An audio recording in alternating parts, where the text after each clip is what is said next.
جو ٹاپک ہے وہ یہ ہے، کیا نواز شریف کے ساتھ عدالتی ناانصافی ہوئی؟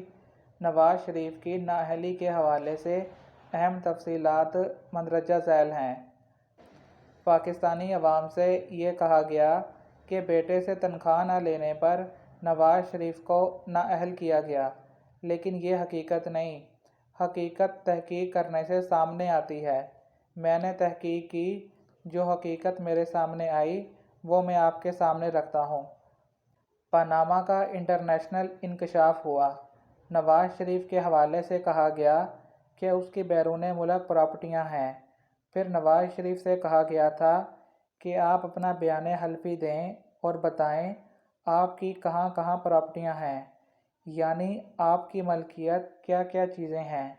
نواز شریف نے ایسا ہی کیا، بیان حلفی جمع کروایا۔ پھر جب تحقیقات کی گئیں تو معلوم یہ ہوا کہ نواز شریف دبئی کی ایک کمپنی میں ملازم ہیں اور اس کے پاس اقامہ بھی ہے، لیکن نواز شریف نے یہ بات نہیں بتائی۔ نواز شریف نے یہ بات اپنے بیان حلفی میں چھپائی۔ مزید تحقیقات کرنے سے یہ معلوم ہوا کہ نواز شریف اس کمپنی سے 6 سال ماہانہ 10,000 درہم تنخواہ وصول کرتے رہے۔ یہ تنخواہ نواز شریف کے اکاؤنٹ میں آتی تھی، لیکن نواز شریف نے یہ تنخواہ کبھی نکلوائی نہیں۔ یہ کمپنی نواز شریف کے بیٹے کی ملکیت تھی۔ جب یہ کمپنی ختم ہوئی، نواز شریف نے ساری کی ساری تنخواہ اپنے بیٹے کی کمپنی کو واپس کر دی۔ یہ کمپنی نواز شریف کے بیٹے کی ملکیت تھی۔ اس کمپنی سے مریم نواز کو پاکستان میں تحفے دیے جاتے تھے۔ بیٹے کو تنخواہ کی رقم اس لیے واپس کی کیونکہ وہ رقم نواز شریف کی ملکیت تھی۔ اگر تنخواہ ان کی نہیں تھی تو کمپنی کو کیسے واپس کر دی؟ کبھی آپ نے دنیا میں دیکھا یا پھر کہیں سنا ہے کہ باپ بیٹے کی کمپنی میں ملازم ہو؟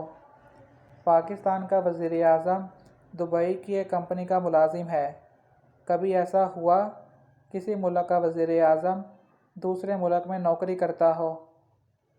نواز شریف 6.5 سال تنخواہ لیتے رہے، لاکھوں درہم ہو گئے۔ یہ تنخواہ اثاثوں میں ظاہر نہیں کی گئی۔ اگر نواز شریف کا ہاتھ صاف تھا تو اس کو اپنے بیان حلفی میں بتا دینا چاہیے تھا کہ میں ایک دبئی کی کمپنی میں ملازم ہوں۔ یہ کہا جاتا ہے JIT رپورٹ والیوم 10 میں شریف خاندان کے مختلف ملکوں میں مالی معاملات کے ثبوت ہیں۔ پاناما انکشافات میں 1400 لوگوں کا نام آیا تھا۔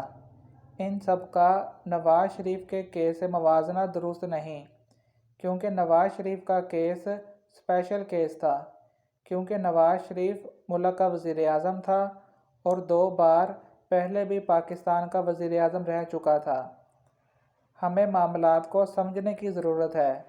سرکاری ملازم اور عوامی عہدے پر رہنے والے اشخاص کے معاملات نیب دیکھتی ہے، جبکہ عام پاکستانیوں کے معاملات FBR دیکھتی ہے، کیونکہ یہی قانون ہے۔ جو سیاسی پاگل ہیں، سیاسی پاگلوں کو یہ بات سمجھنے کی ضرورت ہے کہ ہم نواز شریف اور باقیوں کا کیس ایک جیسا نہیں کہہ سکتے۔ جو نواز شریف نے کیا، اگر وہ عام شہری کرتا تو یہ ٹیکس سے بچنے کے معاملات کہلاتے، کیونکہ نواز شریف ایک سیاستدان تھا۔ یہ اقدام کرپشن اور منی لانڈرنگ میں شامل ہوتا ہے۔ آئین پاکستان کے آرٹیکل 62-63 کے مطابق حکمران کا صادق اور امین ہونا ضروری ہے۔ کیونکہ نواز شریف نے جھوٹ بولا، اسی وجہ سے اس کو نااہل قرار دیا گیا تھا۔ میری معلومات یہ ہیں، پاناما انکشافات میں جن پاکستانیوں کا نام آیا تھا، ان لوگوں میں سے 4 افراد کو FBR نے نوٹس بھیجے۔ نون لیگ کی حکومت پر الزام لگتا ہے کہ انہوں نے افسران کو نوٹس واپس لینے پر مجبور کیا۔ جب افسران نے انکار کیا تو ان افسران کی بجائے جونیئر افسران کو پروموشن دے دی گئی۔ پھر وہ افسران عدالت چلے گئے اور اپنی پروموشن حاصل کی۔ پھر یہ کہا جاتا ہے ان 4 افراد کو دیے گئے نوٹس FBR نے واپس لے لیے تھے۔ نواز شریف اور اس کا جو خاندان ہے اور جو باقی لوگ ہیں، یہ لوگ اس لیے نہیں پکڑے گئے کیونکہ یہ ایک مافیا ہے، اور اس مافیا کو بہت سے لوگ سپورٹ کرتے ہیں اور اس مافیا کی زبان بول رہے ہیں، اور کہتے ہیں کھاتا بھی ہے تو لگاتا بھی ہے۔